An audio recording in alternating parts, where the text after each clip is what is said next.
वैसे ही बहुत मुश्किल से उठे और आए बाहर, बहुत मुश्किल से चल रहे थे। मुझे बाबा का वो टाइम याद आ गया जब हम बाईपास के बाद फर्स्ट टाइम बाबा को लेकर गए। उसके बाद जी यहाँ डॉक्टर का टाइम हो चुका है, हमारा मतलब नंबर आ चुका है डॉक्टर के पास जाने का, और हम जा रहे हैं डॉक्टर के पास। ये डॉक्टर बहुत अच्छे हैं, डॉक्टर सनाउल्लाह जुनेजो जो डॉक्टर शाहिद समी के असिस्टेंट हैं, और बहुत ही अच्छे से जो है वो ट्रीट करते हैं पेशेंट को। इनके लहजे से, इनके इखलाक से ऐसा लगता है जैसे कि ना बंदे की सारी बीमारी ख़त्म हो गई हो। तो यहाँ से सारे फ्री होने के बाद जो है हम आए दूसरे डॉक्टर के पास। यहाँ से अपॉइंटमेंट नहीं ली थी हमने, तो हमने सोचा, ये डिसाइड किया कि रमज़ान में तो हम यहाँ नहीं आ सकते दोबारा, तो हम इनकी अपॉइंटमेंट लेंगे नेक्स्ट मंथ की, यानी कि आफ्टर ईद। तो हमें 17 मई की अपॉइंटमेंट मिली है ताकि जो है वो हम इनको चेक करवा लें। ये कराची के जो है वो बेस्ट फिजिशियन हैं और नेफ्रोलॉजिस्ट हैं, और अगर आपने इनको चेक करवाना है तो आप इनको साउथ सिटी में या फिर आप इन्हें रैब मेडिकल सेंटर में जो है इनको दिखा सकते हैं। और ये बेस्ट डॉक्टर हैं। मतलब एक बंदा होता है ना, एक्सपीरियंस उसके पास इतना होता है कि वो सामने से आते हुए बंदे को देखते साथ ही समझ जाता है कि भाई हाँ, ये बंदा जो है ना, इसको क्या मसला है, क्या मसला नहीं है। सेम वैसे ही डॉक्टर हैं ये, और हम इन्हें साउथ सिटी में चेक करवाते हैं।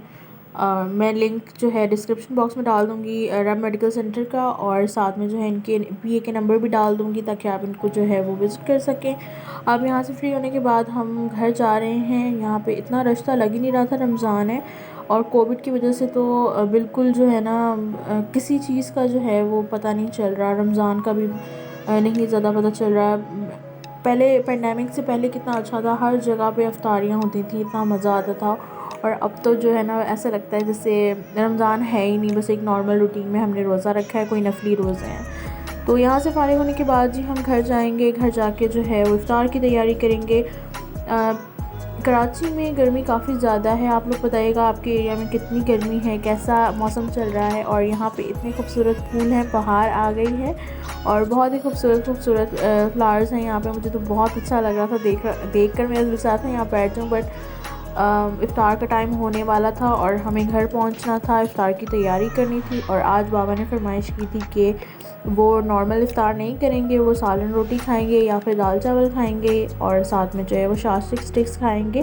और भाई की फरमाइश थी कि वो पिज़्ज़ा खाएगा। तो हमने सोचा कि सारा कुछ एक साथ ही बना लेते हैं, क्योंकि हम यहाँ 4 बजे आए थे और 4 से लेके 7 बजे तक रोज़ा खुलता है, तो काफ़ी टाइम था मेरे पास ये सब कुछ करने के लिए। और यहाँ से जी हम आपको सारी जगह दिखा रहे हैं दोबारा से, जहाँ ये एमरजेंसी एरिया है जहाँ हम बाबा को लेकर आए थे। और ये एरिया, ये जगह हमें कभी भूल ही नहीं सकते। तो मैंने सोचा एक बार फिर से आप लोगों के साथ शेयर कर दूँ। तो जी अब हम घर चलते हैं और इफ्तार की तैयारी करते हैं। तो सबसे पहले जो है वो मैं शरबत बनाकर जो है वो फ्रीज़र में रख दूँगी ताकि जो है वो अच्छे से ठंडा हो जाए, क्योंकि बर्फ़ से वाला जो ठंडा है ना वो हम नहीं पीते हैं, क्योंकि बाबा को कान का भी प्रॉब्लम है, उनके कान से पस आना शुरू हो जाती है अगर वो कोई ठंडा ज़्यादा खा लें। तो यहाँ पे मैं लीमू जो है वो निचोड़ रही हूँ, बाबा के लिए बना रही हूँ लीमू और गुड़ वाला शरबत। और हम लोग बनाएंगे जी जामे शीरी तुख्म मलंगा वाला, और वो मामा की फरमाइश थी कि जी वो बना लें।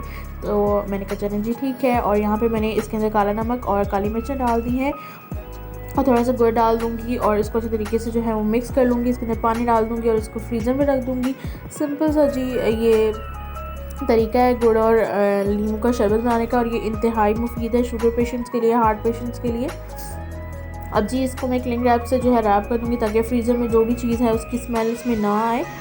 वैसे तो फ्रीज़र में ऐसा कुछ होता नहीं है जिससे स्मेल आए, बट फिर भी आप लोगों को एहतियात करनी चाहिए। आप फ्रीज़र में जो है सोडा वगैरह रख लें ताकि सोडा या फिर कोयला, ताकि जो है वो फ्रीज़र में स्मेल ना आए। तो यहाँ जी मैंने जामे शीरी तुख्म मलंगा वाला बना लिया है। यहाँ मैं थोड़ा सा आपको अपना फ्रीज़र का टूर दूँगी। तो हमारा जो फ्रिज है वो रिसेंटली हमने बाय किया है, रिसेंटली तो नहीं कह सकते, 3-4 महीने हो चुके हैं। तो मैं इसकी अनबॉक्सिंग में आप लोगों के साथ ज़रूर शेयर करूँगी इंशाल्लाह।